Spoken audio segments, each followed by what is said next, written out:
राधे राधे दोस्तों, welcome to my YouTube channel. जैसा कि आपने थंबनेल पे देख ही लिया है, प्रोसेस मैनेजमेंट के पीवाईक्यूज का आज हम करेंगे पार्ट सेकंड। जो क्वेश्चंस हमारे कल रह गए थे, आज हम उन्हें कंप्लीट करते हैं। तो आज के क्वेश्चन स्टार्ट करने से पहले मेरी आप सभी से एक रिक्वेस्ट है, please like share and subscribe my YouTube channel. आज का हमारा क्वेश्चन है मैच द कॉलम वाला। तो फर्स्ट है framework, batch file, packing and bankers algorithm. तो यहाँ से हम एलिमिनेट भी कर सकते हैं। अगर ऑप्शंस में देखें तो सी वाला अगर हमें पता है ना, तो वहां से सीधा हो जाएगा क्योंकि इसमें चार ऑप्शन अलग अलग। तो पैकिंग होती है number of logical records into physical blocks. अगर सी का 1 आ जाएगा हमारा, तो हमारा सॉल्यूशन हो जाएगा थर्ड ऑप्शन इसका आ जाएगा। अगर वैसे भी हम करके देखें तो फेमवेयर हमारा रोम होता है, बैच फाइल हमारी होती है ASCII format and bankers algorithm हमारी होती है रिसोर्स एलोकेशन। तो हमारा ऑप्शन हो जाएगा सी। ये हमारा आ गया आंसर। उसके बाद फिर से हमारा मैच द कॉलम आया हुआ है। तो अभी पैटर्न देखो, हम लास्ट वाले में हम अभी तक न्यूमेरिकल करते आ रहे हैं या फिर हमारे थ्योरी क्वेश्चन से रिलेटेड थे। अब हमें मिल रहे हैं सारे मैचिंग वाले। मैचिंग वाले में क्या होता है कि चार ऑप्शन होते हैं हमारे, चार चार टॉपिक्स कवर हो जाते हैं। तो इसलिए हमें, वैसे ये थोड़े बहुत इजी भी होते हैं क्योंकि एलिमिनेट हो जाते हैं इसमें से ऑप्शंस, इजीली हो जाता है हमारा। तो अब जैसे इसमें हमारा आ जाता है list frequently used, critical section, loosely coupled microprocessor system and distributed operating system. List frequently use तो हमारा क्या है, पेज रिप्लेसमेंट पॉलिसी है। तो ए का क्या आ जाएगा, सेकंड। अब दो तो एलिमिनेट हो गए, हमारे पास कौन सा बचा, थर्ड एंड फोर्थ। अब उसके बाद आ जाता है क्रिटिकल सेक्शन। तो हमारा बी का आ जाएगा third, program section that once begin must complete execution before another process access the same shared resource. Loosely coupled वाला हमारा क्या आ गया था, डिस्ट्रीब्यूटेड अमंग प्रोसेसर्स, ये डिस्ट्रीब्यूटेड ऑपरेटिंग सिस्टम टाइप्स में हमने पढ़ा था लूजली कपल्ड मल्टीप्रोसेसर सिस्टम। तो यहाँ से सी का आ जाएगा फर्स्ट और डी का हमारा क्या आ जाएगा फोर्थ। डिस्ट्रीब्यूटेड ऑपरेटिंग सिस्टम है तो डिस्ट्रीब्यूटेड अमंग अवेलेबल प्रोसेसेस। तो ये हमारा आ जाएगा डिस्ट्रीब्यूटेड ऑपरेटिंग सिस्टम ऑर्गेनाइजेशन। इसके बाद हमारा आ जाता है नेक्स्ट क्वेश्चन। अब इसमें देखो, इसमें हमारा क्या, ये क्वेश्चन में ना हमें ये बोला है कि consider an operating system capable of loading and executing a single sequential user process at a time. The disk head scheduling algorithm is used first come first serve. It is replaced by shortest seek time first. The vendor claims 50% better benchmark results. What is the expected improvement in the input-output performance? तो इसमें ये पूछ रहा है कि input output की performance में क्या डिफरेंस आएगा।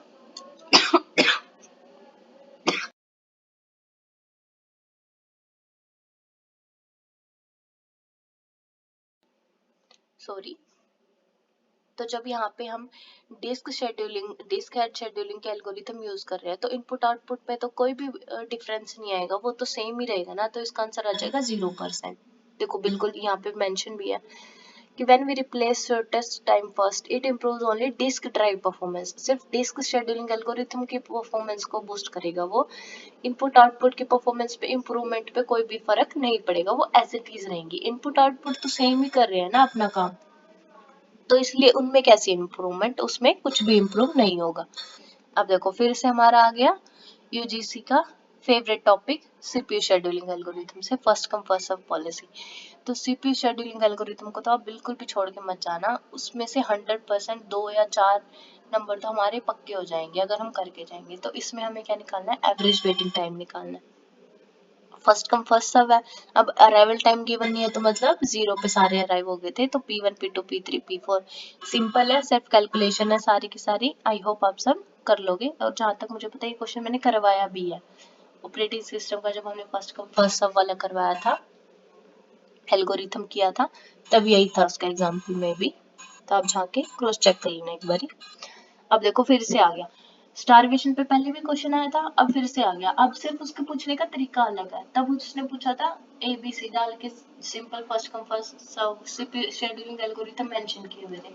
इसमें इसने पूछ लिया shortest remaining time first scheduling में कॉज स्टारवेशन, तो ये तो करता है। प्रिमिटिव शेड्यूलिंग में कॉज स्टारवेशन इसमें भी होता है। अब थर्ड ऑप्शन हमारा round robin is better than first come first serve in some terms of response time. तो राउंड रॉबिन तो हर एक एल्गोरिथम से बेटर है। तो इसके रिस्पांस टाइम के वे में ही नहीं, हर चीज में। तो इसलिए ये तीनों स्टेटमेंट क्या हो जाएंगे, हमारी ट्रू हो जाएंगी। सॉरी। अब उसके बाद हमारा आ जाता है नेक्स्ट क्वेश्चन। अब आपने एनालाइज किया है नहीं किया है वो मुझे नहीं पता, लेकिन मैं आपको एक चीज बता देती हूँ। अभी तक हमने जितने भी क्वेश्चन किए ना प्रोसेस मैनेजमेंट में, सेमाफोर के ऊपर, सीपीयू शेड्यूलिंग के ऊपर और डिस्क शेड्यूलिंग के ऊपर, ये क्वेश्चंस बार बार रिपीट हो रहे हैं हर एक ईयर में, 2022 में, 1 में, 23 में, 19 में, 17 में, 18 में, हर बार हमें इसका क्वेश्चंस रिपीट मिले हैं। तो इस टॉपिक को आप बिल्कुल भी छोड़ के मत जाना, बहुत अच्छे से हमारे मार्क्स को इम्प्रूव कर सकता है ये टॉपिक। इसके कैलकुलेशंस पर बहुत ध्यान देना। सबसे ज्यादा सीपीयू शेड्यूलिंग एल्गोरिथम में गलतियां हमारी कहाँ पे होती है, कैलकुलेशन में होती है। हम उनकी प्रैक्टिस नहीं करते, ये समझते हैं कि हमने कंसेप्ट समझ लिया, अब पेपर में सॉल्व करेंगे हमारा इजीली हो जाएगा, लेकिन नहीं होता है। अगर हमारी प्रोसेस का एक भी इधर से उधर शिफ्ट होगी ना, कंटेक्स्ट स्विचिंग में हमने गड़बड़ कर दी, तो हमारा सारा का सारा न्यूमेरिकल गलत हो जाता है। तो सीपीयू शेड्यूलिंग एल्गोरिथम्स की प्रैक्टिस बहुत ज़्यादा ज़रूरी है, मैथ के जैसा है वो, तो इन पे पक्का ध्यान दे के जाना। कई बार तो हमारे सीधे 10 नंबर इसी में से आ जाते हैं। लास्ट टाइम 2024 के दिसंबर में और 5 में ऑपरेटिंग सिस्टम के पैराग्राफ्स आए हुए थे, तो आपको ध्यान देना चाहिए इस चीज़ पे। तो आइए हम करते हैं अपना next question. An operating system follows round-robin scheduling with time continuum for millisecond. Assuming that CPU is free now and there are 20 processes waiting in the ready queue, the maximum amount of time that a process waits before getting in the CPU.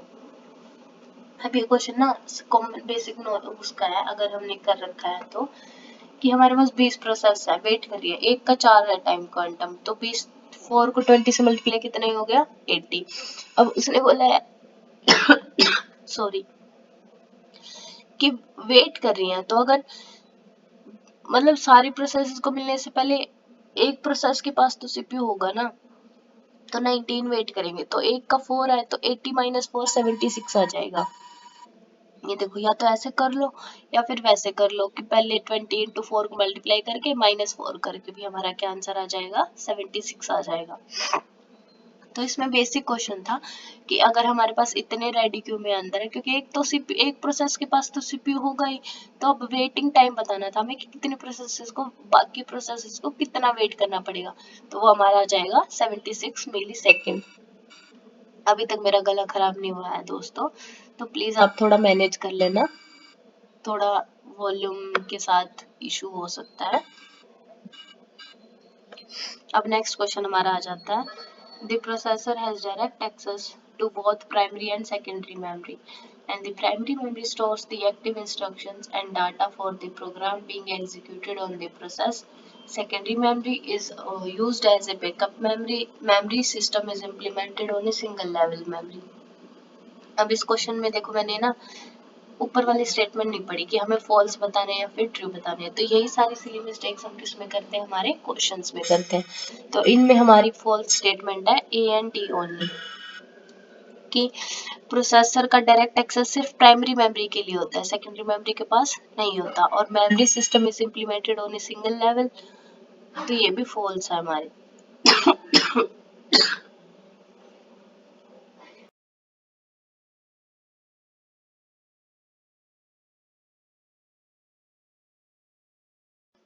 Sorry.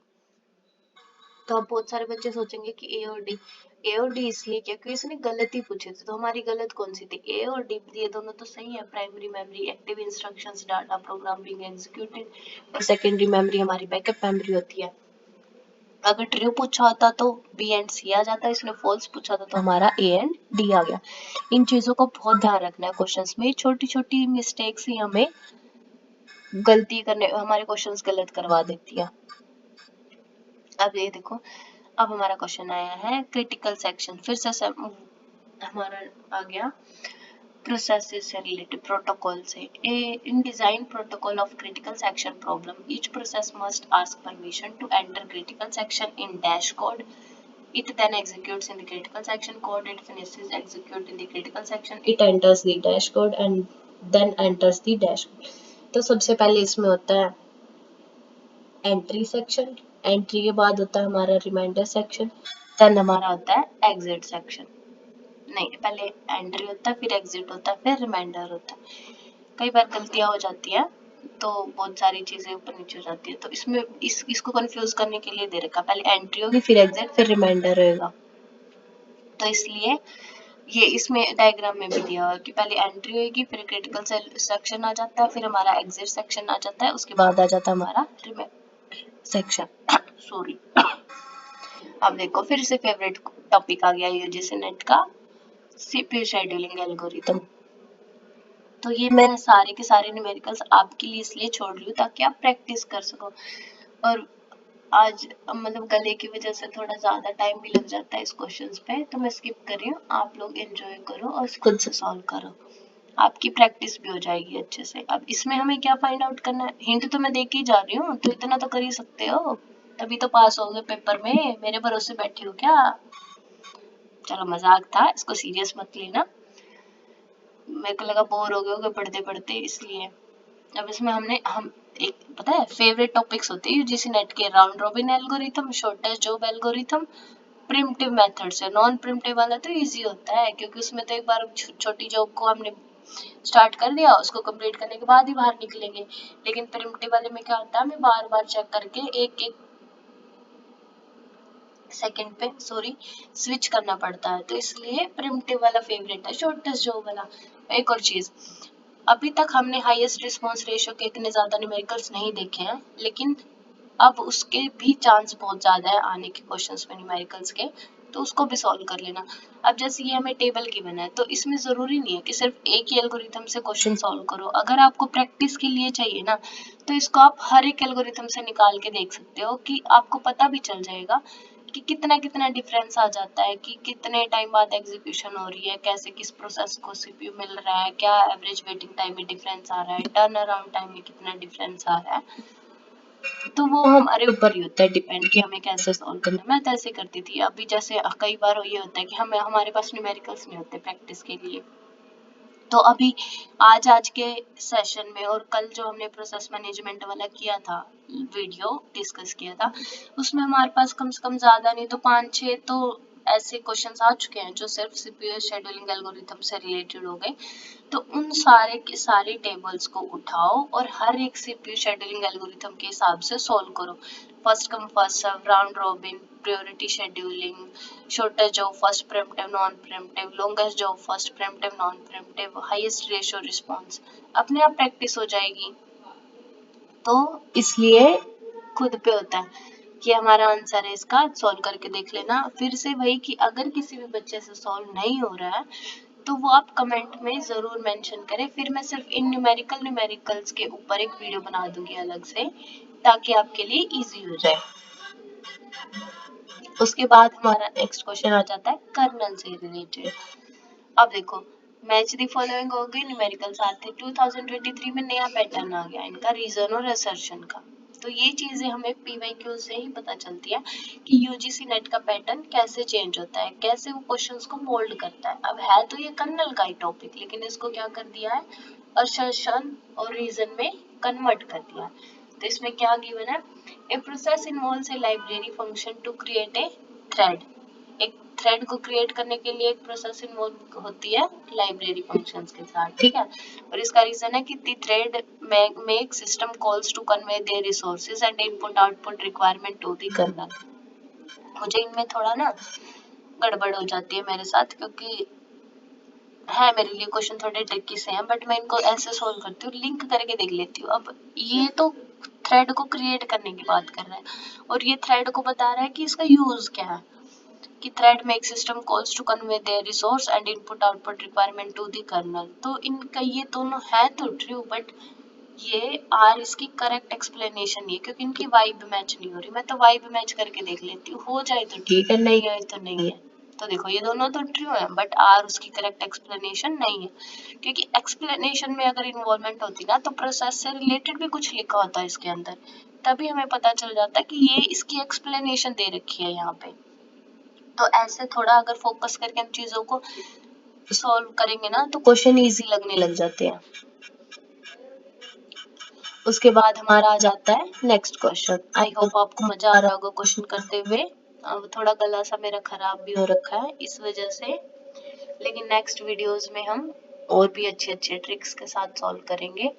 अब ये फिर से आ गया हमारा, arrange the following levels of interrupt protection using the Linux kernel in the order of increasing priority.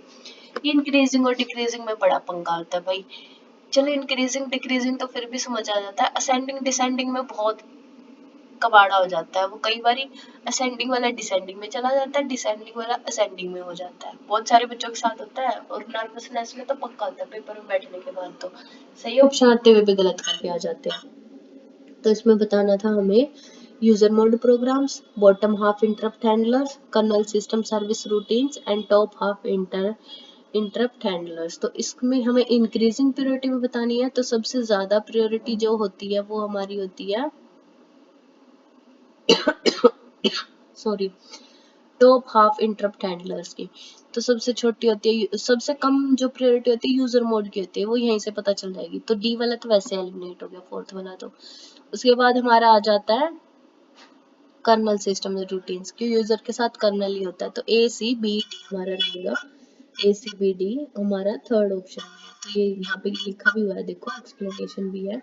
These programs are applications that are running on your computer। तो user mode की तो सबसे कम डिक्रीजिंग प्रायोरिटी होती है। Colonel system उसके साथ, operating system के साथ सर्विसेज को प्रोवाइड करते हैं, रूटीन्स को फैसिलिटेट करते हैं, ठीक है, हायर प्रिविलेज होती है उनकी। तो यूजर प्रोग्राम के साथ डायरेक्टली इंटरेक्ट करना होता है, तो इसलिए उसके साथ कर्नल सिस्टम आ जाएगा।